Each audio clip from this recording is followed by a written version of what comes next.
Hello students, good morning. तो Chhattisgarh PSC के द्वारा जो एसीएफ रेंजर एग्जाम कंडक्ट करना है उसमें इस साल एग्रीकल्चर और फॉरेस्ट्री सब्जेक्ट जुड़ा हुआ है।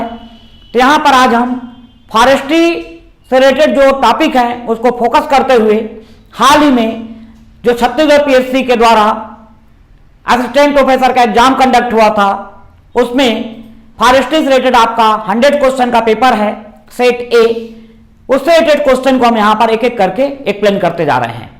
निश्चित रूप से इसमें जो 100 क्वेश्चन हैं आपके एग्जाम में जो 5 दिसंबर को होना है, कुछ नहीं तो 4-5 क्वेश्चन आपको इससे रिलेटेड डायरेक्ट या इनडायरेक्ट क्वेश्चन आपको वहां पर मिलेंगे। और कॉम्पिटिटिव एग्जाम में आप समझ सकते हैं कि 4 से 5 क्वेश्चन का कितना इंपॉर्टेंस होता है, ज्यादा क्वेश्चन भी आ सकते हैं। ठीक है, तो आइए एक एक क्वेश्चन को यहां पर हम देख रहे हैं। यहां पर इस पेपर में क्वेश्चन नंबर 1 आपको बोलता है name of the environmental gradient and corresponding phenotypic gradient in a population of plant animal in.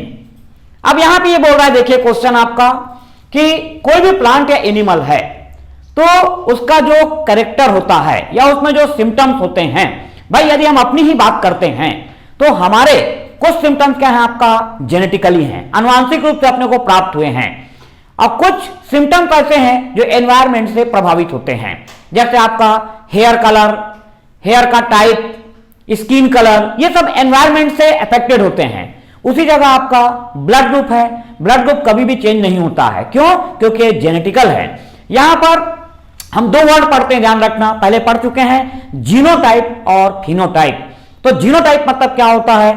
Internal arrangement of jeans, मतलब जीन्स की जो आंतरिक व्यवस्था है वो जीनोटाइप के नाम से जानी जाती है। और एक्सटर्नल फीचर, जो बाहरी लक्षण अपने को दिखाई देता है, उसको हम फिनोटाइप के नाम से जानते हैं। तो यहां पर ध्यान रखना, हमारा जीनोटाइप तो परिवर्तित नहीं हो सकता है, लेकिन फिनोटाइप जो एक्सटर्नल फीचर है ये एनवायरमेंट के इफेक्ट से प्रभावित होता है और ये परिवर्तनशील होता है। तो इस क्वेश्चन में यही किया गया है कि जो हमारा फिनोटाइपिक कैरेक्टर है, मतलब जो एक्सटर्नल फीचर है, एक्सटर्नल एक्सप्रेशन, ठीक है, या जो बाह्य लक्षण हमको दिखाई दे रहे हैं, फिनोटाइप उसको बोलते हैं। तो उसको एनवायरमेंट के रेफरेंस में किस तरीके से इंपॉर्टेंस रखता है, मतलब यहां पर 2 चीजें हैं, आपका एनवायरमेंटल ग्रेडियंट और दूसरा क्या आपका कॉरस्पॉन्डिंग फिनोटाइपिक ग्रेडियंट, मतलब जो हमारा फिनोटाइपिक लक्षण है ये एनवायरमेंट से किस तरीके से प्रभावित होता है या उसकी जो स्टडी करते हैं उसको क्या कहा जाता है। तो आपको ध्यान रखना है हमारे फिनोटाइप में एनवायरमेंट के अकॉर्डिंग जो चेंजेस आ रहा है उसके लिए जो टर्म इस्तेमाल किया गया है वो टर्म इस्तेमाल किया गया, ध्यान रखेंगे यहां पर आपका क्लाइन। इसके लिए टर्म क्या है आपका? क्लाइन। और इस क्लाइन टर्म को इस्तेमाल करने वाला जो साइंटिस्ट थे उस साइंटिस्ट का नाम क्या था, ध्यान रखेंगे, जूलियन हक्सले। उनका नाम क्या था, ध्यान रखना है आपका, ये जूलियन हक्सले। मतलब आपको ध्यान रखना है कि हमारे फिनोटाइप में एनवायरमेंट के कारण जो चेंजेस आ रहा है उसके लिए क्लाइन वर्ड को इस्तेमाल किया जाता है। और इस वर्ड को इस्तेमाल करने वाले प्रथम व्यक्ति कौन थे? तो जूलियन हक्सले का नाम आपको याद रखना है। चलिए, तो यहां पर सेट ए के अकॉर्डिंग क्वेश्चन नंबर 1 का आंसर हुआ आपका ए। ठीक, आइए सेकंड नंबर पे क्वेश्चन लेते हैं। सेकंड नंबर क्वेश्चन आपकी बात किया है, in which of the following mangrove forest in India is maximum. अभी आप मान के चलिए कि हमारा जो इकोलॉजी एनवायरनमेंट है या जो फॉरेस्ट्री वाला है, मैंग्रोव फॉरेस्ट से रिलेटेड क्वेश्चन वहां पर रहता ही है। और पहले भी मैं कई वीडियोज बना करके मैंग्रोव फॉरेस्ट से रिलेटेड डाल चुका हूं, जिसमें हमने आपको बताया है कि मैंग्रोव फॉरेस्ट आपका सुंदरवन के डेल्टा में मिलेगा। इधर आपका साउथ में चले जाएंगे, गोदावरी, कावेरी, कृष्णा नदी का डेल्टा यहां पर पाया जाएगा। इवन छत्तीसगढ़ में जो महानदी का डेल्टा है वहां पर भी कुछ आपका मैंग्रोव फॉरेस्ट मिलेगा। इसके अतिरिक्त जो आपका रन ऑफ कच्छ, गुजरात की हम बात करते हैं, वहां भी मैंग्रोव फॉरेस्ट पाया जाता है। तो इसको आप प्रीवियस जो वीडियो डाला हुआ है यूट्यूब वगैरह में उसके माध्यम से पूरा इसका कॉन्सेप्ट देखेंगे।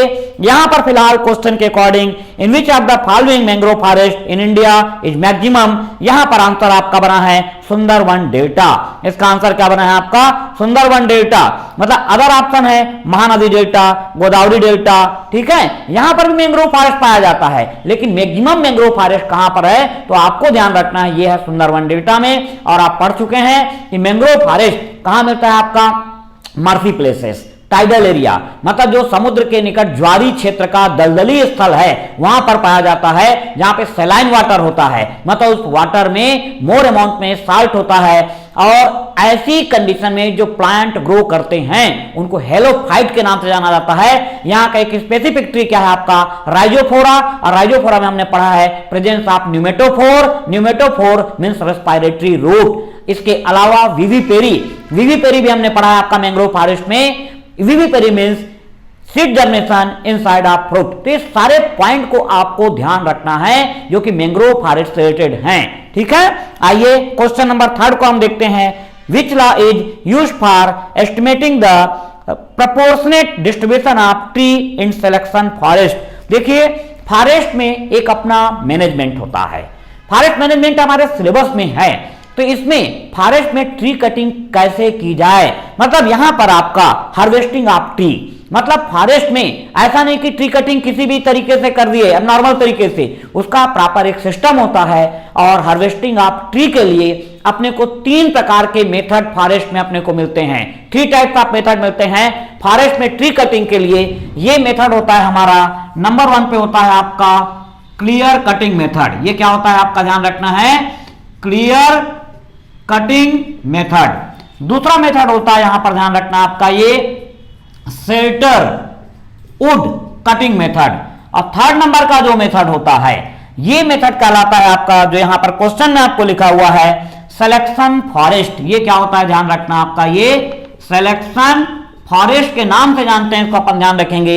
या इसी को सिलेक्शन सिस्टम भी कहा जाता है, इसको अपन क्या बोलते हैं, सिलेक्शन सिस्टम भी बोलते हैं या सिलेक्शन फॉरेस्ट कहा जाता है।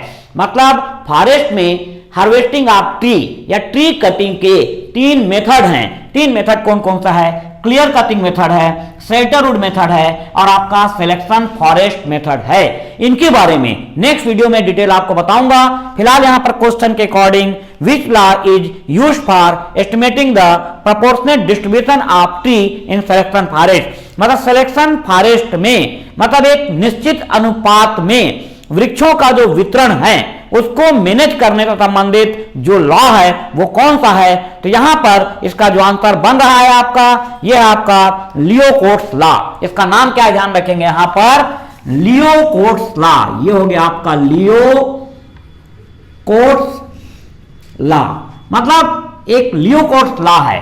तो इस नियम के आधार पर ही आपका जो फॉरेस्ट सिस्टम है वहां पर ट्री की कटिंग की जाती है।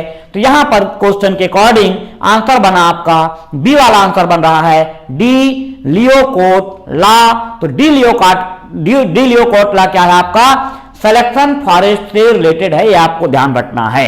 ये क्वेश्चन नंबर 3 हुआ। उसके बाद नेक्स्ट आते हैं हम question number 4। In agro forestry D&D approach was developed by.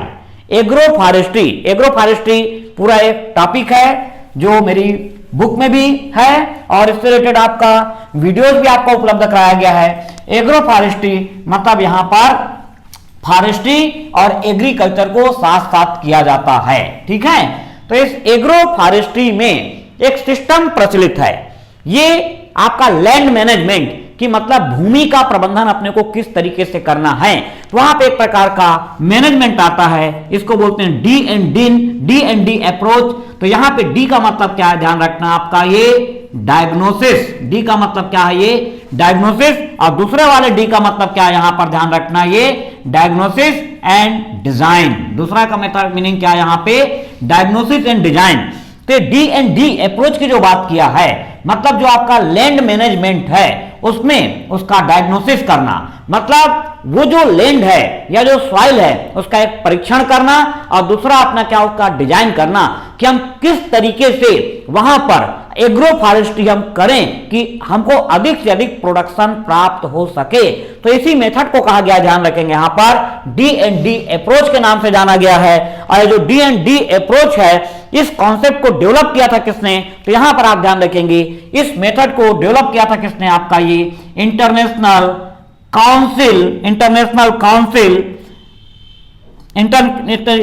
Council, ये आपका हो गया रिसर्च ऑफ एग्रो फॉरेस्ट्री, ठीक है।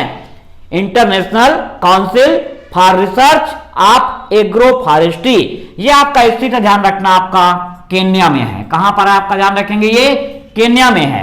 इस क्वेश्चन को भी आप देखेंगे तो आपको ध्यान होगा, जो लोग ऑनलाइन वीडियोज वगैरह देखते हैं या ऑनलाइन ऐप में हैं, तो उसमें 50 क्वेश्चन का एक मैंने टेस्ट पेपर लिया था, वहां पर भी ये क्वेश्चन आपका है। ठीक, तो आपको ध्यान रखना है कि एक है हमारे पास लैंड मैनेजमेंट से रिलेटेड कॉन्सेप्ट है, उस कॉन्सेप्ट को अपन क्या बोलते हैं, D&D अप्रोच कहा जाता है। इस डी में पहले वाला डी का मीनिंग क्या है, डायग्नोसिस, और दूसरे वाले डी का मीनिंग क्या है, डिजाइन, कि हम किस तरीके से मैनेजमेंट करें या कैसा डिजाइन करें कि हमारी प्रोडक्टिविटी इंक्रीज हो सके।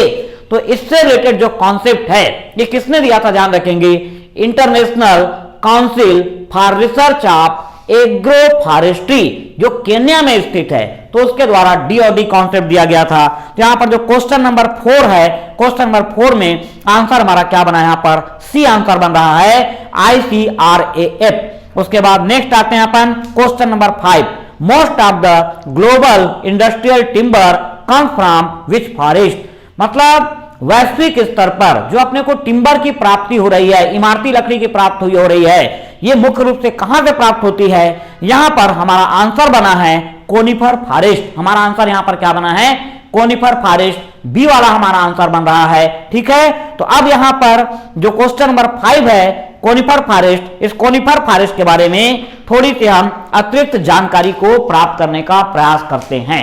कोनिफर फॉरेस्ट नॉर्मली जिसको हम बोलते हैं कोणधारी वन, कोनिफर फॉरेस्ट को अपन क्या बोलते हैं, ध्यान रखना, कोणधारी वन की हम बात कर रहे हैं। ठीक, तो यहां पर आप देखिए, ये हो गया आपका कोनिफर फॉरेस्ट, ये हुआ कोनिफर फॉरेस्ट। तो पहला कॉन्सेप्ट क्या आता है, कोनिफर फॉरेस्ट पाया कहां जाता है। तो कोनिफर फॉरेस्ट आपको ध्यान रखना है, ये अपने को मिलेगा कहां पर, इंडिया की हम बात कर रहे हैं, तो ये अपने को मिलेगा ईस्टर्न हिमालय। कहां मिलेगा आपका, ये ईस्टर्न हिमालय। स्पेशली यदि हम बात करें तो ये क्या हो गया आपका, अरुणाचल प्रदेश, क्या हो गया आपका, ये अरुणाचल प्रदेश, और ये आपका सिक्किम, ये हम स्टेट की बात कर रहे हैं। तो ये मिलता कहां पर इंडिया में, ध्यान रखना है, तो ये हो गया ईस्टर्न हिमालय में मिल रहा है, अरुणाचल प्रदेश, सिक्किम वगैरह में पाया जा रहा है कोनिफर फॉरेस्ट। अब ये देखिए नाम से ही क्लियर है, मतलब यहां पर क्या हो रहा है आपका, हिंदी में इसको अपन बोल देते हैं, ये बचपन से पढ़ते आ रहे हैं, कोणधारी वन। क्या हो गया आपका, ये कोणधारी वन। यहां पर जो मेन ट्रीज आपको मिलेगा, ये ट्रीज आपको मिलेगा, ध्यान रखना है, ये पाइन्स। पाइन्स मतलब वही हमने जिम्नोस्पर्म जो पढ़ा है, पाइनस। इसके अलावा आपको क्या मिलेगा, ध्यान रखना है, स्प्रूस, और क्या मिलेगा आपका, यहां पर ये हो गया स्प्रूसेस, और यहां पर मिलेगा आपका ये फर। ठीक है, इसके अतिरिक्त आपको पाया जाएगा यहां पर ये सेडार, और क्या मिलेगा यहां पर ये सेडार। तो ये सारे प्लांट्स है जो आपका ये कोनिफर फॉरेस्ट से रिलेटेड है, जिनको आपको ध्यान रखना है। और जो कोनिफर फॉरेस्ट के प्लांट्स हैं, ये ध्यान रखेंगे, ये रीजन आपको कहां मिलेगा, मोस्टली आपका ये हिमालय। हिमालय मतलब क्या हो गया आपका, माउंटेन रीजन में पाया जाएगा। कहां पर पाया जा रहा है आपका, ध्यान रखना है, ये माउंटेन रीजन में पाया जा रहा है, पर्वतीय क्षेत्र में पाया जा रहा है, और माउंटेन रीजन में पाया जा रहा है। और ये कैसा फॉरेस्ट होता है, ध्यान रखेंगे, ये एवरग्रीन फॉरेस्ट होता है। कैसा होता है आपका, ये एवरग्रीन फॉरेस्ट होता है, सदाबहार वन के अंतर्गत आता है। और इसको यदि हम और इसका स्पेशल पॉइंट में जाते हैं तो यहां पर ध्यान रखना कि इसमें क्या होता है, पत्ती नहीं पाई जाती है। पत्ती की जगह इसमें क्या पाई जाती है, ध्यान रखेंगे, आपका ये निडिल पाई जाती है। पत्ती मतलब निडिल, किसके जगह में, निडिल इंस्टीड ऑफ लीफ, मतलब इसमें पत्ती नहीं पाई जाएगी। ठीक है, पत्ती की जगह क्या, इसमें निडिल, कांटेनुमा संरचना पाई जाएगी। इसके अलावा इसमें फ्लावर भी नहीं पाया जाएगा। फ्लावर की जगह इसमें पाया जाता है ये कोन्स पाया जाता है। फ्लावर की जगह क्या पाया जाता है, कोन्स पाया जाता है, ये ध्यान रखेंगे। तो कोन्स पाया जा रहा है यहां पे, इसीलिए इसका नाम क्या है, यहां पर कोनिफेरस फॉरेस्ट बना है। मतलब जो कोन को प्रोड्यूस करे, भाई नॉर्मली जो अपन ने पढ़ा कि हमारे जो सराउंडिंग जो प्लांट्स हैं उसमें जो सेक्सुअल रिप्रोडक्टिव ऑर्गन होता है वो फ्लावर में बनता है। ठीक है, लेकिन ध्यान रखना कि स्पेशली ये बात हो रही है किसकी, एक्चुअल में जिम्नोस्पर्म की बात हो रही है। ये बॉटनी के अकॉर्डिंग हम पढ़ते हैं तो कोनिफेरस फॉरेस्ट मतलब मोस्टली क्या आपका जिम्नोस्पर्म प्लांट की बात हो रही है। तो जिम्नोस्पर्म प्लांट में क्या होता है, ध्यान रखना, फ्लावर नहीं होता है। उस फ्लावर की जगह क्या मिलता है आपको, कोन्स पाए जाते हैं। मतलब एंजियोस्पर्म प्लांट में जो उसका सेक्सुअल रिप्रोडक्टिव ऑर्गन है फ्लावर में बनता है, जो हम बोलते हैं एंड्रोसियम गायनोसियम पढ़ते हैं। उसी तरीके से जिम्नोस्पर्म प्लांट में फ्लावर नहीं होता है, फ्लावर की जगह उसमें क्या मिलेगा ध्यान रखेंगे आप, उसमें पाया जाता है कोन्स पाया जाता है, और उस कोन्स में ही आपका जो रिप्रोडक्टिव ऑर्गन होता है वो फॉर्म होता है, ये आपको ध्यान रखना है। ठीक है, तो यहां पर कोनिफेरस फॉरेस्ट बोलने का मतलब क्या है, ध्यान रखना आपको कि इसमें कोन्स पाए जाते हैं, और कोन्स में ही आपका, कोन्स बोलने का मतलब ये इस टाइप का स्ट्रक्चर आपको मिलेगा। ये कोन्स बोलने का मतलब ये इस टाइप का इसमें स्ट्रक्चर पाया जाएगा। ये होता है इसका कोन्स होता है, ये कोन्स इस तरीके से बनेगा। इसी में क्या है, इसका रिप्रोडक्टिव ऑर्गन प्रोड्यूस होता है। इसी में क्या होता है आपका, इसका ये रिप्रोडक्टिव ऑर्गन इसमें प्रोड्यूस होता है। तो कोन्स में रिप्रोडक्टिव ऑर्गन प्रोड्यूस हो रहा है, जिससे इसको हम बोल रहे हैं कोनिफर फॉरेस्ट कहा जा रहा है। और ये ध्यान रखना है कि जो फॉरेस्ट पाया जाता है यहां पर टेम्परेचर कंपैरेटिवली कम रहता है। तो कम टेम्परेचर है मतलब यहां पर भी ड्राउटनेस पाई जाती है, क्योंकि आपको ध्यान रखना है कि प्लांट में वाटर ट्रांसपोर्टेशन के लिए टेम्परेचर थोड़ा सा ज्यादा होना चाहिए। ठीक है, लेकिन यहां पे लो टेम्परेचर होने के कारण प्रॉपर वाटर का ट्रांसपोर्टेशन नहीं हो पाता है, और इसमें ड्राउटनेस पाई जाती है, मतलब इसमें शुष्कता पाई जाती है, ध्यान रखना है आपको। ठीक है, तो शुष्कता पाई जा रही है, तो एक प्रकार से क्या जीरोफाइटिक जैसा भी हो गया। तो ये भी आप ध्यान रखेंगे कि जो रहेगा तो एवरग्रीन, लेकिन ये क्या है आपका जीरोफाइटिक कैरेक्टर को भी रिप्रेजेंट करता है। जीरोफाइटिक कैरेक्टर मतलब यहां पर क्या है कि जो पत्ती है वो निडल में मॉडिफाइड हो गई है, और निडल मॉडिफाइड हो गई मतलब का सरफेस एरिया क्या हो गया आपका, कम हो गया है। भाई जैसे जीरोफाइटिक प्लांट का हमने कैरेक्टर पढ़ा था, आपको ध्यान होगा, leaf are modified into spines, तो ये पढ़ते हैं अपन कैक्टस के केस में पढ़ते हैं। लेकिन ये जो कोनिफर फॉरेस्ट है, कोनिफर फॉरेस्ट भले ही एवरग्रीन है, लेकिन ये भी जीरोफाइटिक कैरेक्टर को रिप्रेजेंट करता है। और इसका जीरोफाइटिक कैरेक्टर क्या है कि leaf are modified into needles, मतलब इसकी जो पत्तियां हैं ये आपका निडल या सुई के आकार की हो जाती हैं, तो ये इसमें जीरोफाइटिक कैरेक्टर है। तो एक बार फिर से इसके पॉइंट को बहुत अच्छे तरीके से आप देख लीजिए। कोनिफर फॉरेस्ट कहां पाया जाएगा इंडिया में, तो आपको ध्यान रखना है ईस्टर्न हिमालय। ठीक है, कोनिफर फॉरेस्ट का स्पेशली स्टेट की बात करेगा, अरुणाचल प्रदेश सिक्किम ध्यान रखना है। कोनिफर क्यों बोल रहे हैं, क्योंकि इसमें फ्लावर नहीं पाया जाता है, फ्लावर के जगह इसमें कोन लाइक स्ट्रक्चर पाया जाता है, और उसी में रिप्रोडक्टिव ऑर्गन का इसमें प्रोडक्शन होता है, इसलिए को कोनिफर फॉरेस्ट बोले। एवरग्रीन है, जीरोफाइटिक कैरेक्टर रिप्रेजेंट कर रहा है। जीरोफाइटिक मतलब ड्राउटनेस, लेकिन इसमें जो ड्राउटनेस है वो किसके कारण है, कोल्ड वेदर के कारण है, कि इतना टेम्परेचर लो है कि प्रॉपर प्लांट में कंडक्शन नहीं हो पाता है। इसके अलावा जो एवरग्रीन या आपका फॉरेस्ट है या जो कोनिफर फॉरेस्ट है, यहाँ के जो प्रमुख वृक्ष हैं, ये प्रमुख वृक्ष कौन से ध्यान रखेंगे, पाइन्स है, स्प्रूसेस है, फर है, और ये आपका सेडार वुड है। और जो क्वेश्चन आया है उसमें आपको ध्यान रखना है कि जो कोनिफर फॉरेस्ट है it is the major source of soft wood, इससे क्या प्राप्त होता है ध्यान रखेंगे अपना, ये सॉफ्ट वुड की प्राप्ति होती है। मतलब पूरे ग्लोबल लेवल पे अबाउट 45% जो टिम्बर है वो कोनिफर फॉरेस्ट से प्राप्त हो रहा है। अभी जो एग्जाम में क्वेश्चन आपका दिया है, जिसको मैं एक्सप्लेन कर रहा हूं कि ग्लोबल बेसिस पर टिम्बर प्रोवाइड करने वाला जो मेजर सोर्स है वो कौन सा फॉरेस्ट है, तो आपको ध्यान रखना है कोनिफर फॉरेस्ट। हम लोग वुड 2 टाइप्स पढ़ते हैं, हार्ड वुड और आपका सॉफ्ट वुड। हार्ड वुड बोलने का मतलब क्या है कि ये भी एक्सप्लेन कर दूंगा मैं। हार्ड वुड जनरल अपन जो टीक इस्तेमाल कर रहे हैं, या फिर आपका मेपल है, वालनट है, ऐसे करके कुछ प्लांट्स होते हैं जिसको कि मैं हार्डवुड और सॉफ्टवुड अभी 2 मिनट में आपको यहां पर एक्सप्लेन कर देता हूं। फिलहाल इतना आप ध्यान रखना कि जो एग्जाम का क्वेश्चन है उसके अकॉर्डिंग जो वर्ल्ड लेवल पे या ग्लोबल लेवल पे टिम्बर का जो सबसे बड़ा सोर्स है वो क्या है आपका कोनिफर फॉरेस्ट है। और कोनिफर फॉरेस्ट से अपने को जो वुड मिल रही है, कैसी वुड मिल रही है, तो आप ध्यान रखेंगे सॉफ्ट वुड की प्राप्ति होती है 45% वर्ल्ड लेवल पे। अब यहां पर अपने को ध्यान रखना है कि मैं अगला टॉपिक आपका क्लियर कर दे रहा हूं कि ये सॉफ्ट वुड क्या है और दूसरा क्या आपका ये हार्ड वुड क्या होती है। देखो पहला कॉन्सेप्ट तो आप जान जाइए, यहां पर क्या हो गया आपका ये वुड। वुड का बायोलॉजिकल लैंग्वेज क्या है आपका ये जाइलम। वुड को बायोलॉजिकल लैंग्वेज में अपन क्या बोलते हैं ध्यान रखना, आपका जाइलम के नाम से जाना जाता है। ठीक है, मतलब कई बार एग्जाम में क्वेश्चन आ जाता है कि commercial name of xylem, xylem का कमर्शियल नेम क्या है, तो वुड। वुड को हिंदी में अपन क्या बोल देते हैं ध्यान रखना आपका ये कास्ट, पहला कॉन्सेप्ट। अब ये जो वुड है, ये वुड हम लोग 2 प्रकार की पढ़ते हैं। एक अपन क्या पढ़ते हैं यहां पर आपका ये हार्डवुड और दूसरा अपन क्या पढ़ते हैं, आपका ये सॉफ्टवुड को पढ़ा जाता है। ठीक है, तो यहां पर अपने को ध्यान रखना है जो सॉफ्टवुड का सोर्स है, अभी जो नाम मैंने लिखा था, मैंने नाम क्या क्या लिखा था आपका, सॉफ्टवुड का सोर्स क्या है, पाइन्स। पाइन्स के अलावा क्या हो गया आपका ये स्प्रूसेस, इसके अलावा क्या देखा आपने, फर, और क्या देखा आपने ये सेडार, और क्या देखना आपने यहाँ पर ये सेडार देखा। ये तो ये ऑलमोस्ट सभी क्या है, ध्यान रखना आपका जिम्नोस्पर्म प्लांट है। क्या है आपका ये सब जिम्नोस्पर्म प्लांट है ये। और इधर अपन हार्टवुड की बात करते हैं, तो हार्टवुड में अपने को आता है यहाँ पर ध्यान रखना आपका ये टिक। टिक के अलावा क्या हो गया आपका ये एनसीईआरटी बुक के अकॉर्डिंग चल रहा हूं विलो, और यहाँ पर क्या हो गया आपका ये वालनट। वालनट के अलावा और यहाँ पर हो जाएगा आपका, ध्यान रखेंगे, वालनट हो गया। ये 3 नाम है कम से कम यहाँ पर आप याद रखिए। ठीक है, अब ये सब जो आपका हार्टवुड के एग्जाम्पल दिए हुए हैं, तो ये जो हार्टवुड है, हार्टवुड बोलने का मतलब क्या रहता है कि इनका जो जाइलम रहेगा वो बहुत ज्यादा हार्ड रहेगा। ठीक है, जबकि इनका जो जाइलम रहेगा वो क्या रहेगा, कंपेरेटिवली सॉफ्ट रहेगा। ये अपने को ध्यान रखना है। ये जो ट्रीज होते हैं सॉफ्टवुड वाले, ये बहुत फास्ट ग्रोथ करते हैं, जबकि ये क्या होता है, कंपेरेटिवली इनकी ग्रोथ क्या होती है, स्लो होती है।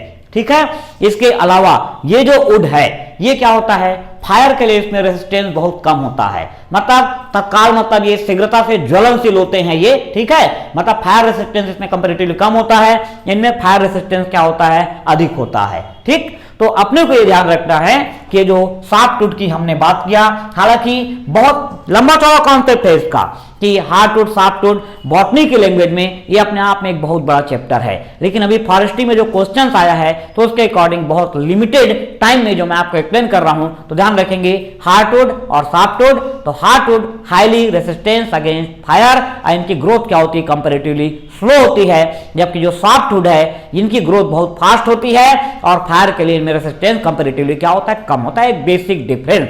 तो ये आज हमने यहाँ पर 5 क्वेश्चन को एक्सप्लेन किया, और नेक्स्ट जो वीडियो रहेगा उसमें फिर नेक्स्ट 5 क्वेश्चन को हम एक्सप्लेन करेंगे। मतलब ये सीरीज हमारी धीरे धीरे इसी तरीके से चलते रहेगी।